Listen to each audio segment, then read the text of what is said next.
धनुष उठा प्रहार कर, तू सबसे पहले वार कर। अग्नि सी धड़क धड़क, हिरण सी सजग सजग, सिंह सी दहाड़ कर, शंख सी पुकार कर। रुके ना तू, थके ना तू, झुके ना तू, थमे ना तू। हरिवंश राय की इन्हीं पंक्तियों से मेरे YouTube channel IG Hindi academy में आप सभी का हार्दिक स्वागत है। जैसा कि आप देख रहे हो, आज अपन काव्य शास्त्र में काव्य शास्त्र का तीसरा बिंदु काव्य लक्षण पर चर्चा करने वाले हैं। देख रहे हो जैसा कि आज अपन काव्य लक्षण पर चर्चा करने वाले। पिछले वीडियो में अपन ने काव्य हेतु के बारे में जाना था, काव्य प्रयोजन के बारे में विस्तृत रूप से अध्ययन किया था। आज अपन काव्य लक्षण के बारे में विस्तृत रूप से व्याख्यात्मक परिभाषा लेते हुए सरलता से अध्ययन करने वाले हैं। तो वीडियो पूरा जरूर देखें। जैसा कि हर बार मैं कहता हूँ, पसंद आने पर लाइक कमेंट करना ना भूलें। तो शुरू करते हैं बिना समय गंवाए। आज का काव्य शास्त्र का टॉपिक काव्य लक्षण। चलो चलते हैं। काव्य शास्त्र का तीसरा बिंदु, काव्य शास्त्र के अंतर्गत अपन तीसरे टॉपिक, अपन ने इससे पहले काव्य हेतु पर चर्चा कर दी है, जैसे कि आपको मालूम है। ठीक है, एक बार वापस थोड़ा सा देख लेते हैं। मूल रूप से 3 प्रकार के काव्य हेतु माने गए थे। कौन कौन से? एक तो प्रतिभा, दूसरा कौन सा था? व्युत्पत्ति था, और तीसरा काव्य हेतु माना गया था अभ्यास। इनके ऊपर अपन ने पिछले वीडियो में विस्तृत रूप से अध्ययन कर दिया है। और दूसरे वीडियो में अपन ने काव्य शास्त्र के काव्य प्रयोजन पर चर्चा की थी। काव्य प्रयोजन पर चर्चा की थी, जैसे कि मैंने आपको बताया है। एक बार वापस पूर्व रीडिंग कर लेते हैं। हेतु का शाब्दिक अर्थ मैंने बताया था कारण। काव्य के लिखने के कौन कौन से कारण हैं? कोई कवि काव्य क्या लिखेगा, कब लिखेगा, तो उसमें प्रतिभा, व्युत्पत्ति, अभ्यास पर अपन ने अध्ययन किया था। फिर काव्य प्रयोजन, प्रयोजन का शाब्दिक अर्थ लिया जाए तो वो होता है उद्देश्य। जैसा कि मैंने वीडियो में बताया है, हर कोई व्यक्ति किसी उद्देश्य को लेके ही कार्य करता है।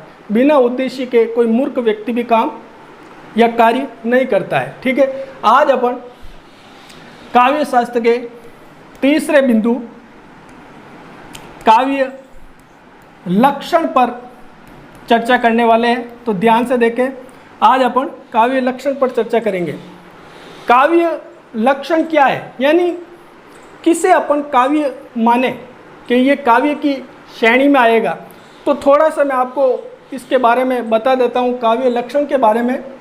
तो देखो, थोड़ा सा काव्य लक्षण के बारे में अपन देख लेते हैं। ये तो पुराने वीडियो में अपन ने चर्चा कर दी है। आप यदि काव्य शास्त्र का संपूर्ण टॉपिक देखना चाहते हो तो मेरे पुराने वीडियो को जरूर देखें। आज अपन चर्चा करने वाले हैं काव्य लक्षण पर। किस पर चर्चा कर रहे हैं? काव्य लक्षण पर, यानी किसे काव्य माना जाए, काव्य का क्या लक्षण है। भारतीय विद्वानों ने, संस्कृत आचार्यों ने और पाश्चात्य विद्वानों ने जो काव्य का लक्षण बताया है, उस पर परिभाषा सहित आगे अपन अध्ययन करने वाले हैं। तो देखो, काव्य लक्षण को मोटे रूप से अगर समझा जाए तो काव्य किसे काव्य माना जाएगा, तो सबसे पहले अपन देख लेते हैं रस। यदि रस है तो काव्य है। अगर किसी वाक्य में गुणों की चर्चा हुई है तो वो काव्य के अंतर्गत आएगा। अगर किसी वाक्य में अलंकारों की चर्चा हुई है तो वो काव्य के अंतर्गत माना जाएगा। अगर वक्रोक्ति की बातें हो रही है वकोक्ति की चर्चा हो रही है तो वो भी काव्य माना जाएगा। तो भारतीय मनीषियों, संस्कृत आचार्यों, पाश्चात्य विद्वानों ने काव्य के लक्षण बताते हुए तरह तरह से परिभाषाएं दी है, उसकी चर्चा करेंगे अपन, जो परीक्षा संबंधित है और महत्वपूर्ण है, जो परीक्षा में सीधी सीधी पूछी जाती है, उस पर इस वीडियो में चर्चा करने वाले हैं। तो वीडियो थोड़ा लंबा होगा, पूरा ज़रूर देखें ताकि आपको काव्य शास्त्र संपूर्ण सरलता से समझ में आ जाएगा। ठीक है, यानी किसे काव्य माना जाए? काव्य के अंतर्गत रस का समावेश होना चाहिए, काव्य के अंतर्गत काव्य गुण होने चाहिए, जो आपको मालूम है माधुर्य, दूसरा गुण ओज और तीसरा प्रसाद। यानी इन गुणों की जिस में समावेश है इन गुणों का, वो काव्य की श्रेणी में आएगा। एक और अगर काव्य किसे माना जाए, काव्य का लक्षण, तो आप देखोगे अगर दोष रहित, दोष नहीं होना चाहिए, दोष सहित नहीं, ये दोष रहित, दोष रहित अगर कोई वाक्य है तो वो काव्य की कैटेगरी में आएगा। अब कई मेरे पुराने वीडियो में विद्यार्थियों ने पूछा है कि सर काव्य का दूसरा नाम अपन पद्य भी कह सकते हैं, पद्य भी कह सकते हैं इसको, काव्य को। तो पद्य के लक्षण या काव्य के लक्षण क्या है, उस पर इस वीडियो में चर्चा करेंगे। ठीक है, तो काव्य या पद्य एक ही है, तो क्या होना चाहिए? रस, गुण, अलंकार, वकोक्ति, दोष रहित। यदि कोई रचना है, रचना, तो वो काव्य के अंतर्गत आएगी। ठीक है, आगे बढ़े। अब अपन क्या करते हैं, रस, गुण, अलंकार, वकोक्ति, दोष रहित रचनाओं को काव्य के अंतर्गत माने गए और माना जाता है। लेकिन सबसे पहले जो परीक्षा में प्रश्न पूछे जाते हैं और कहाँ से प्रश्न बनते हैं, उस पर चर्चा कर लेते हैं अपन।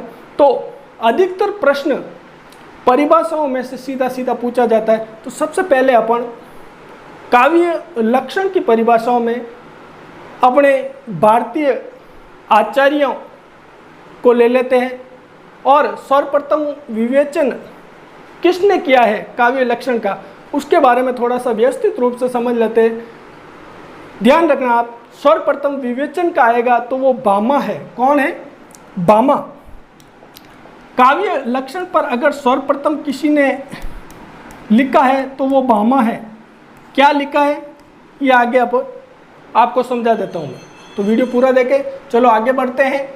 काव्य लक्षण क्या है या काव्य किसे कहा जा सकता है? जो रसपूर्ण रचना हो, जिसमें गुणों का माधुर्य, ओज, प्रसाद का समावेश हो, जिसमें अलंकार का विवेचन हो, जिसमें वकोक्ति हो या दोष रहित हो, वो काव्य की श्रेणी में आती है। लेकिन हर विद्वानों ने, मनीषियों ने अलग अलग तरह से ये परिभाषाएं बताई है, तो उस पर अपन चर्चा कर लेते हैं। तो सबसे पहले भारतीय आचार्यों ने, संस्कृत आचार्य जो हुए हैं, उन्होंने क्या परिभाषा बताई है और सर्वप्रथम काव्य लक्षण किस रचना में और किस संस्कृत आचार्य ने बताया, उस पर देख लेते हैं। तो चलो चलते हैं आगे।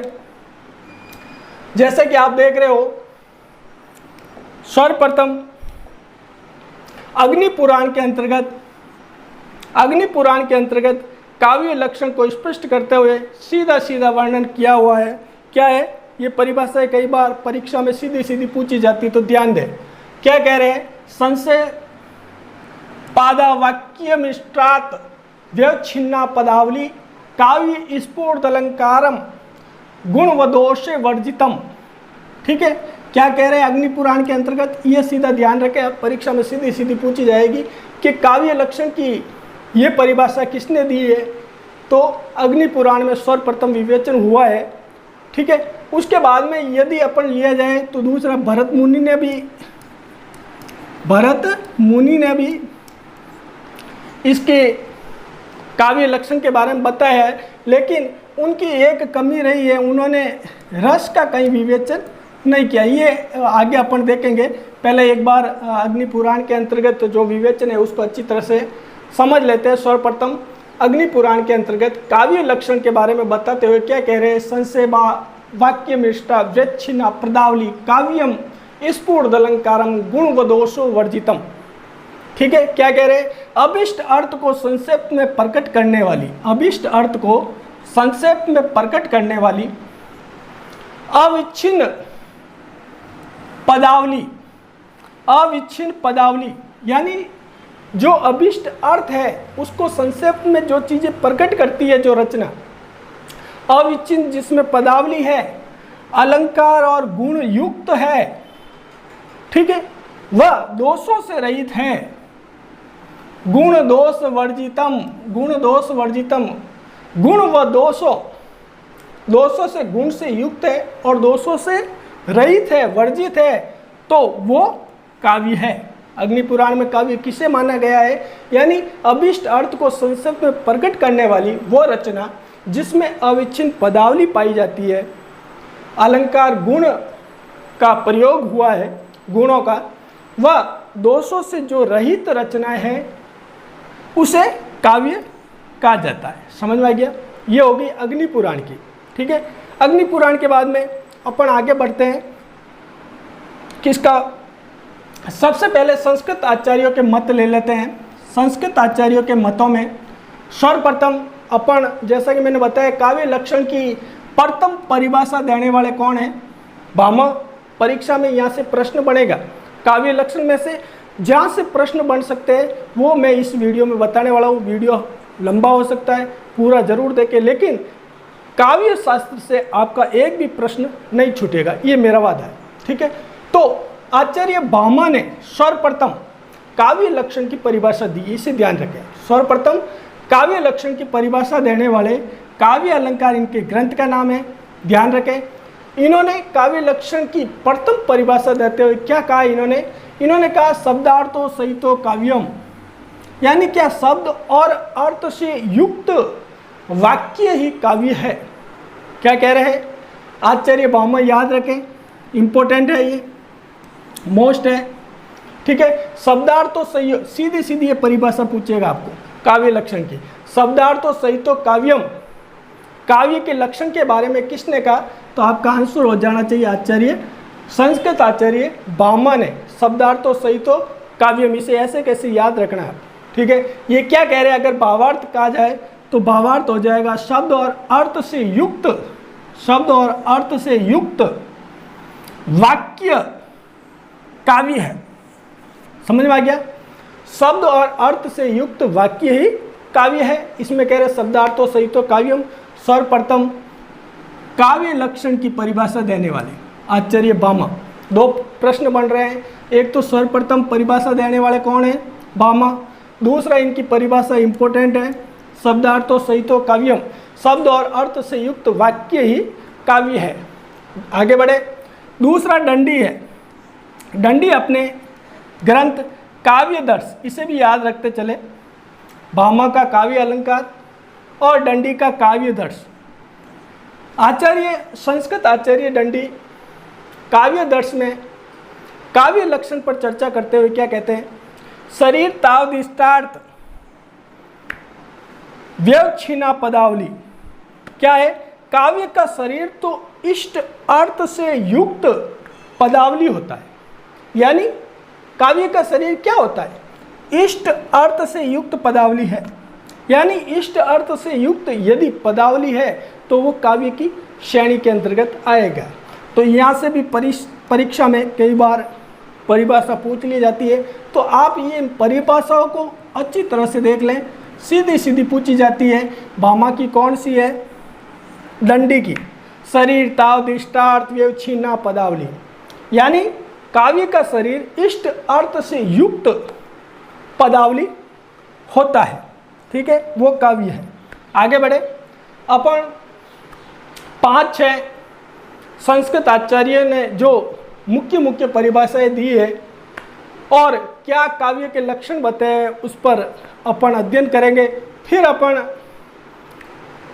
हिंदी के आचार्यों ने जो मुख्य रूप से, जिसके अंतर्गत अपन केशवदास भी ले लेंगे, सेनापति भी लेंगे, आचार्य रामचंद्र शुक्ल, आचार्य हजारी प्रसाद द्विवेदी और जो भी है, उनको लेते हुए अपन व्यवस्थित रूप से इन परिभाषाओं को समझेंगे, क्योंकि सीधी सीधी यहीं से प्रश्न बनता है, बाकी काव्य लक्षण में कहीं से प्रश्न बनने के चांस नहीं है। सीधी सी बात है, काव्य लक्षण क्या है, यानी काव्य के गुण क्या है, वही लक्षण है, लक्षण या गुण, काव्य के गुण क्या है, बस। ठीक है, आगे बढ़े।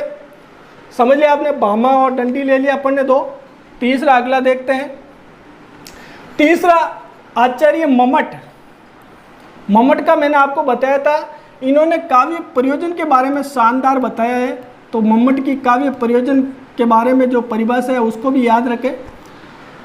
इन्होंने काव्य प्रकाश के अंतर्गत काव्य लक्षण पर चर्चा करते हुए क्या कह रहे हैं मम्मट, तद्दोषो शब्दार्थो सगुणावंकृति पूर्ण कवापी, यानी दोष रहित, तद दोषो दोष रहित, शब्दार्थो गुण सहित, दोष रहित शब्द अर्थ सहित और सगुण अलंकृति यानी गुण सहित। गुण कौन कौन से, माधुर्य, ओज और पश्चात, तीन गुण माने गए। और यथा संभव सगुणावन अलंकृति यानी यथा संभव अलंकार युक्त, इसको अच्छी तरह से देखें, अलंकार युक्त शब्द और अर्थ काव्य है, पूर्ण कवापी। तो इसकी परिभाषा मम्मट की याद रखें। मम्मट तद दोषो शब्दार्थो सगुणावन अलंकृति पूर्ण कवापी, यानी ये कह रहे दोष रहित, गुण सहित, गुण, माधुर्य, ओज, प्रसाद और यथा संभव अलंकार युक्त शब्द और अर्थ है। शब्दार्थो शब्द और अर्थ है, तो वो किसकी श्रेणी में आएगा, वो काव्य की श्रेणी के अंतर्गत आएगा। ये आचार्य मम्मट बता रहे हैं, संस्कृत आचार्य, जिन ग्रंथ का नाम भी ध्यान रखें आप। काव्य प्रकाश में मुख्य परीक्षा, प्रतियोगिता परीक्षा में आने वाली परिभाषाओं को मैंने इस वीडियो के अंतर्गत समावेश किया है, तो वीडियो पूरा देखें। तो आचार्य मम्मट ने काव्य प्रकाश ग्रंथ में काव्य के बारे में चर्चा करते हुए क्या कह रहे हैं, तद दोषो शब्दार्थो सगुणावंकृति पूर्ण कवापी, यानी दोष रहित, गुण सहित, माधुर्य, ओज, प्रसाद और यथा संभव अलंकार युक्त शब्द और अर्थ क्या है, काव्य है। आगे बढ़े।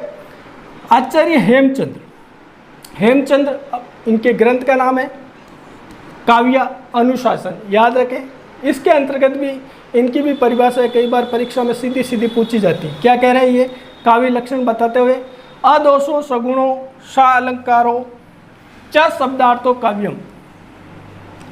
अदोषो सगुणो सा अलंकारो च शब्दार्थो काव्यम, यानी दोषों से रहित, अदोषो दोषों से रहित, सगुणों सा अलंकारों गुणों व अलंकारों से युक्त शब्दार्थ ही क्या है, काव्य है।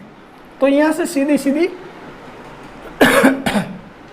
परिभाषाएं पूछी जा सकती है। ठीक है, समझ में आ गया आपको। अदोषो सगुणों सा अलंकारों च शब्दार्थो काव्यम किसकी परिभाषा है, आचार्य हेमचंद्र की। दोषों से रहित, गुणों व अलंकारों से युक्त शब्दार्थ ही काव्य है। आगे बढ़े, चलो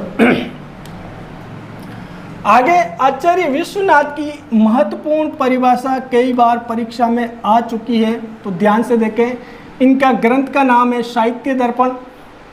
ठीक है, इसके अंतर्गत ये काव्य पर चर्चा करते हुए क्या कह रहे हैं, वाक्य रसात्मक काव्यम, यानी रसपूर्ण वाक्य ही काव्य है। बहुत ही शानदार परिभाषा सीधी सीधी परीक्षा में पूछी जाती है। ठीक है, तो आचार्य विश्वनाथ वी से वाक्य रसात्मक काव्यम आपको पकड़ना है, यानी रस से पूर्ण वाक्य ही, रस से पूर्ण वाक्य ही काव्य के अंतर्गत आएगा। ठीक है, आगे देखें। अब आचार्य विश्वनाथ प्रसाद का सर्वाधिक विरोध करने वाले पंडित जगन्नाथ हैं। इन्होंने कहा केवल रसपूर्ण वाक्य को ही काव्य की श्रेणी में नहीं रखा जा सकता। कैसे आप सिर्फ रसपूर्ण वाक्य को काव्य के अंतर्गत रख सकते हैं, तो इन्होंने सर्वाधिक विरोध किया था विश्वनाथ का, जगन्नाथ ने। इन्होंने अपने ग्रंथ रस गंगाधर के अंतर्गत काव्य लक्षण पर चर्चा करते हुए, काव्य के गुणों पर चर्चा करते हुए क्या बताया है? ये कह रहे रमणीयात प्रतिपादक शब्द काव्यम, यानी रमणीय अर्थ का प्रतिपादक शब्द ही काव्य है। रमणीय अर्थ का, जगन्नाथ कह रहे हैं रमणीय अर्थ का प्रतिपादक शब्द ही काव्य है। और इन्होंने ये भी ध्यान रखे विश्वनाथ की आलोचना की थी, किस पर? वाक्य रसात्मक काव्य पर। इन्होंने कहा केवल वाक्य, रसपूर्ण वाक्य को आप काव्य के अंतर्गत नहीं मान सकते। काव्य वो है जो रमणीयात प्रतिपादक शब्द काव्यम, यानी रमणीय अर्थ का प्रतिपादक भी होना चाहिए, वो काव्य है। आगे बढ़े, यहाँ तक आपको क्लियर? यहाँ सीधी सीधी ये परिभाषा पूछी जाएगी, ध्यान रखना। रमणीयात प्रतिपादक शब्द काव्यम किसकी है? पंडित जगन्नाथ ने काव्य लक्षण पर चर्चा करते हुए कहा है। वाक्य रसात्मक आचार्य विश्वनाथ ने काव्य लक्षण पर चर्चा करते हुए वाक्य रसात्मक काव्य का है। आगे चले, चलो हिंदी आचार्यों के मत थोड़े से देख लेते हैं, इंपॉर्टेंट है, यहाँ से भी परीक्षा में सीधा सीधा प्रश्न बनता है। तो सबसे पहले अपन ने लिया है केशव। केशवदास जी कहते हैं यद्यपि सुजाति सुलक्षणी सुवर्ण सुवर्त भूषण बिन विराजती कविता वनिता मित। क्या कह रहे हैं? यद्यपि सुजाति सुलक्षणी, यद्यपि सुवर्ण सरस सुवृत, सुवर्ण सरस सुवृत भूषण बिन न विराजी कविता बनिता मित। यानी यदि कोई अच्छी जाति की, अच्छे लक्षणों की, अच्छे वर्ण यानी रंग की कोई नारी है तो भी वो सुशोभित यानी सुंदर नहीं लग सकती जब तक उन्हें या उसने आभूषण धारण नहीं किया हो। कितनी सुंदर नारी हो, अगर उसने आभूषण धारण नहीं किया है तो वो सुशोभित नहीं हो सकती। उसी प्रकार कोई भी काव्य बिना अलंकार के, अलंकार का होना बहुत जरूरी है काव्य के अंतर्गत। तो अलंकार को प्रमुख काव्य लक्षण मानने वाले कौन है? ध्यान रखना, केशवदास। परीक्षा में पूछा जाए यद्यपि सुजाति सुलक्षणी सुवर्ण सरस सुवृत भूषण बिनु न विराजी कविता बनिता मित। यानी यदि कोई नारी है, अच्छी जाति की है, अच्छे लक्षणों वाली है, सुवर्ण यानी गोर वर्ण की है, सरस है, सुवृत है, लेकिन भूषण बिन न विराजी, भूषण यानी आभूषण के बिना, जिस प्रकार अलंकारों के बिना कविता अच्छी नहीं लगती, उसी प्रकार आभूषण के बिना बनिता यानी नारी, नारी भी सुंदर नहीं लग सकती। तो इन्होंने अलंकार को प्रमुख काव्य लक्षण माना है। ठीक है, आगे देखो हिंदी आचार्यों में चिंतामणि, ये भी इम्पोर्टेंट है, इनकी भी सीधी सीधी कई बार परीक्षा में परिभाषा आ जाती है। तो इसकी परिभाषा क्या है चिंतामणि की?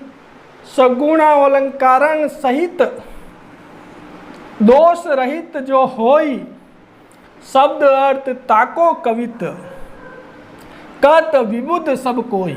यानी सगुण अलंकार सहित, अलंकारों के सहित और गुणों के सहित दोष रहित यदि कोई है, शब्द अर्थ ताको कवित, वही कविता या काव्य है। कत विबुद्ध सब कोई, हर विद्वान कह रहे हैं वही काव्य है जो गुणों से युक्त हो, अलंकारों से युक्त हो, दोषों से रहित हो, तो वो काव्य के अंतर्गत आएंगे। अब इनके बारे में एक अच्छी चीज़ ये निकल के आती है, इन्होंने मम्मट व विश्वनाथ की तरह ही, ये मैंने लिखा है, मम्मट व विश्वनाथ की तरह ही ये भी काव्य को दोष रहित, ध्यान रखें, गुण युक्त, अलंकार व अर्थ सहित मानते हैं। इम्पोर्टेंट है, परीक्षा में प्रश्न बन सकता है। हिंदी आचार्यों में कौन से कवि है या आचार्य है जिन्होंने काव्य लक्षण के अंतर्गत मम्मट एवं विश्वनाथ के काव्य लक्षणों को प्रमुखता से स्थान दिया है? तो आपका आंसर हो जाएगा चिंतामणि। चिंतामणि, मम्मट व विश्वनाथ, ये याद रखें। विश्वनाथ की तरह ये भी काव्य को दोष रहित, गुण युक्त, अलंकार व अर्थ सहित मानते, सगुण अलंकार सहित दोष रहित जो होय, शब्द अर्थ ताको कवित कहत विबुध सब कोई। ठीक है, आगे बढ़े, चलो आगे चलते हैं। आगे आचार्य रामचंद्र शुक्ल हिंदी के प्रमुख समालोचक आचार्य रामचंद्र आदिकाल, भक्तिकाल, रीतिकाल, आधुनिक काल का या हिंदी साहित्य को प्रमुखता से 4 भागों में बांटने वाले आचार्य रामचंद्र शुक्ल क्या कह रहे हैं काव्य लक्षण के बारे में। इन्होंने 2 प्रकार से काव्य लक्षण की परिभाषाएं दी है। क्या दी है? ये कह रहे हैं जिस प्रकार आत्मा की मुक्तावस्था ज्ञान दशा कहलाती है, आत्मा की मुक्त अवस्था ज्ञान दशा कहलाती है, उसी प्रकार हृदय की मुक्तावस्था रस दशा कहलाती है। यानी इन्होंने काव्य के अंतर्गत रस को प्रमुख माना है। ये परिभाषा सीधी सीधी आ जाती है तो ध्यान रखें आप, आचार्य रामचंद्र शुक्ल की परिभाषा है ये। जिस प्रकार आत्मा की मुक्तावस्था ज्ञान दशा कहलाती है, उसी प्रकार हृदय की मुक्तावस्था रस दशा के अंतर्गत आती है। दूसरी ये परिभाषा बताते हुए काव्य लक्षण पर चर्चा करते हुए क्या कहते हैं, सत्व उद्रेक या हृदय की मुक्तावस्था के लिए क्या हुआ शब्द विधान ही काव्य है। सत्व उद्रेक या हृदय की मुक्तावस्था के लिए किया हुआ शब्द विधान ही काव्य है। ये कौन कह रहे? आचार्य रामचंद्र शुक्ल, ध्यान रखें। ठीक है, आगे बढ़े।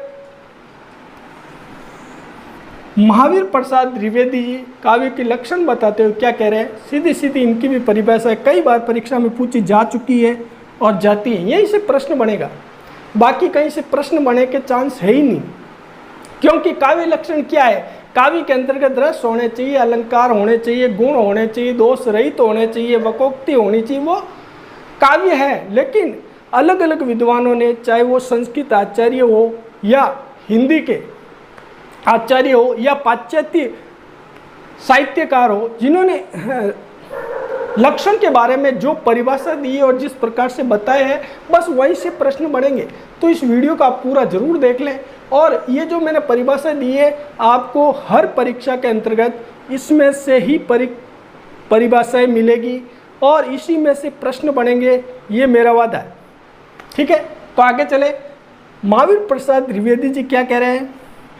ये कह रहे हैं ये परिभाषा सीधी सीधी याद रखने की जरूरत है, आपको ध्यान रखना पड़ेगा, परीक्षा में पूछी जाती है। किसी प्रभाव उत्पादक और मनोरंजन लेख, बात या वक्तृता का नाम कविता है। क्या कह रहे हैं ये?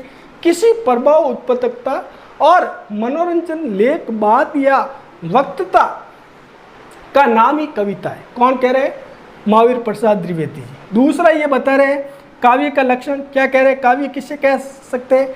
अंतकरण की वृत्तियों का चित्रण, ये याद रखें, अंतकरण की वृत्तियों का चित्रण ही काव्य है। सीधी सीधी पूछी जाएगी परीक्षा में। ठीक है, आगे बढ़े। रामचंद्र शुक्ल की 2 है, महावीर प्रसाद द्विवेदी की 2 है। आगे देखते हैं। हिंदी आचार्यों में से बाबू गुलाब राय इंपॉर्टेंट है, मोस्ट, यहाँ से सीधी सीधी कई बार पूछी जाती है। काव्य संसार के प्रति, काव्य संसार के प्रति, ये डबल में कर दें क्योंकि काव्य संसार के प्रति कवि की भाव प्रदान मानसिक प्रतिक्रियाओं के श्रेय को प्रेय देने वाली अभिव्यक्ति है। इसमें आपको सीधा सीधा याद रखना है, परीक्षा में यदि कोई परिभाषा दी हुई है उसमें श्रेय या प्रेय दिए रखा है तो वो किसका है? तो ध्यान रखना है गुलाब राय का। किसका है? गुलाब राय। श्रेय और प्रेय देने वाली अभिव्यक्ति गुलाब राय ने कही है। ठीक है, ये परिभाषा आपको याद हो जाएगी और यहाँ से भी प्रश्न कई बार पूछा जा सकता है। काव्य संसार के प्रति कवि की, काव्य संसार के प्रति कवि की भाव प्रदान मानसिक प्रतिक्रियाओं के श्रेय को प्रेय देने वाली अभिव्यक्ति है। किसने कहा है? बाबू गुलाब राय। ठीक है, आगे जयशंकर प्रसाद की भी परिभाषा कई बार सीधी सीधी परीक्षा में काव्य लक्षण में पूछी गई है, यहीं से प्रश्न बनेंगे। तो देखो क्या है, क्या कह रहे हैं जयशंकर प्रसाद, ध्यान रखना। सत्य की अपने पूर्ण सौंदर्य के साथ अभिव्यक्ति काव्य है। सत्य की अपने पूर्ण सौंदर्य के साथ अभिव्यक्ति क्या है, काव्य है। कौन कह रहे हैं, सत्य पर जयशंकर प्रसाद जी कह रहे हैं सत्य की अपने पूर्ण सौंदर्य के साथ अभिव्यक्ति काव्य के अंतर्गत मानी जाएगी। दूसरी ये परिभाषा देते हुए कह रहे हैं काव्य के बारे में वर्णन करते हुए क्या कह रहे हैं, काव्य आत्मा की, ये इंपॉर्टेंट है, काव्य आत्मा की संकल्पनात्मक अनुभूति है। मोस्ट इंपॉर्टेंट लगा है इसको। काव्य आत्मा की संकल्पनात्मक अनुभूति है।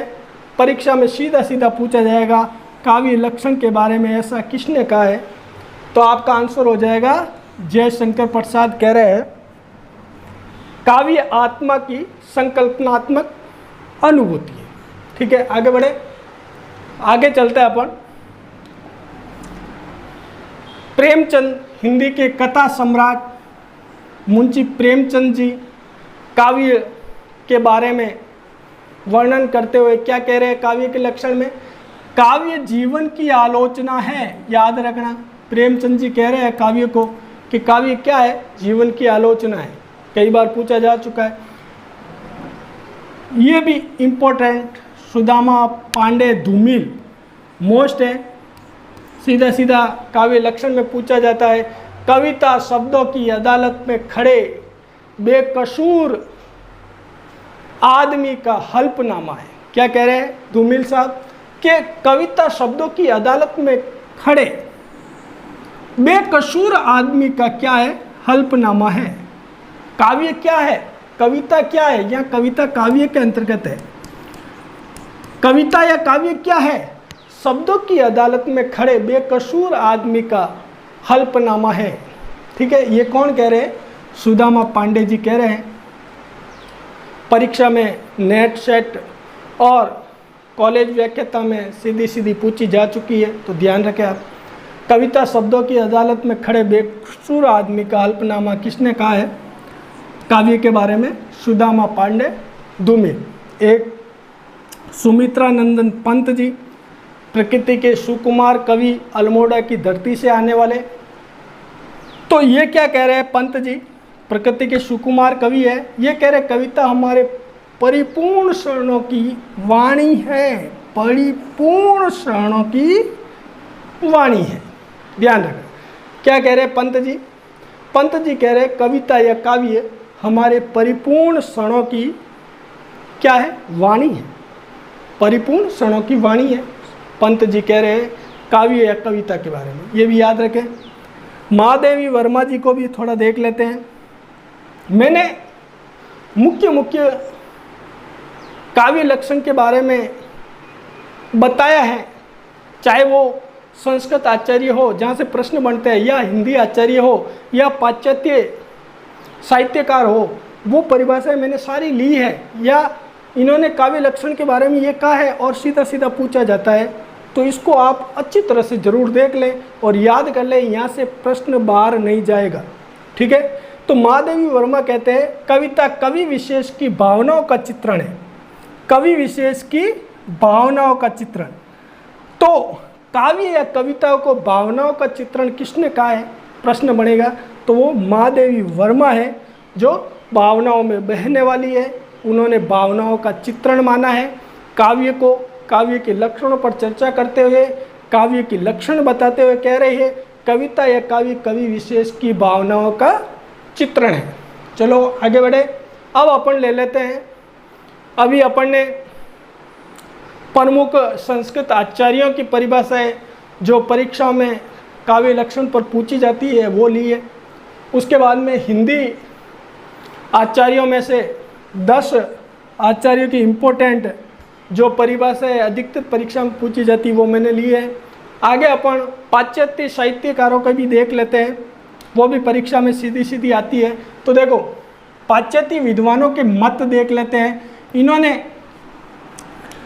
काव्य लक्षण की चर्चा करें, ध्यान रखें, ये भी काव्य लक्षण बताते हुए इन्होंने क्या कहा है, किसे काव्य लक्षण बताया है। तो देखो मैंने इंग्लिश को हिंदी में करके लिखा है, तो देख ले इन्होंने क्या कहा है। कॉलरिज इंपॉर्टेंट बन रहा है, मोस्ट बनता है कॉलरिज, कई बार पूछी जाती है।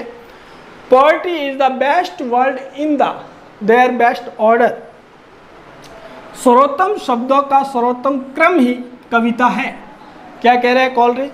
कॉलरिज कह रहे हैं poetry is the best words in the their best order, यानी सर्वोत्तम। आप यही याद रखें, इंग्लिश नहीं रखें, सीधी सीधी यही पूछी जाएगी।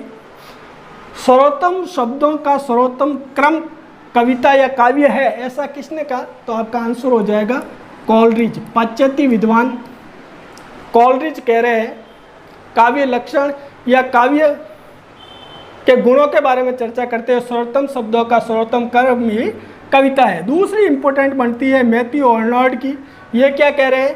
ये कह रहे हैं poetry is the at bottom A criticism of life.